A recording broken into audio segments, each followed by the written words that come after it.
আসসালামু আলাইকুম গাইজ, আপনারা সবাই কেমন আছেন? আশা করি সবাই ভালো আছেন।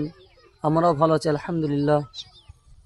তো আজকে আমরা একটু যাচ্ছিলাম দুর্লভপুর দিয়ে, কিন্তু এখানে যে একটা ভিউ এবং বিকালের যে একটা সৌন্দর্য, যে একটা মনোরম পরিবেশ, সেটা দেখে মন কেড়ে নিল এবং ক্যামেরা বন্ধ করে আপনাদেরকে দেখানোর জন্য একটা ভিডিও করলাম।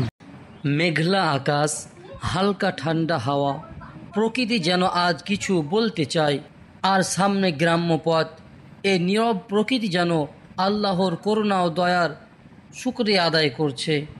ঠান্ডা বাতাস গায়ে লাগছে, মনে হয় রব্বুল আলামিন যেন আমার ভিতরের সব দুঃখ কষ্ট মুছে দিচ্ছেন। চোখ তুলে আকাশের দিকে তাকালাম, মনে হলো এই আকাশের ওপরেই তো আমার রব। পাশের গ্রামের পথে হাঁটছি, প্রতিটি ধাপে যেন প্রকৃতি ডাকছে, তোমার সৃষ্টিকর্তাকে তুমি চেনো। মাটির গন্ধ, বাতাসের ছোঁয়া আর মেঘের ছায়া সব কিছু যেন বলে দেয়, দুনিয়া ক্ষণিকের, ফিরে যাও তোমার রবের দিকে।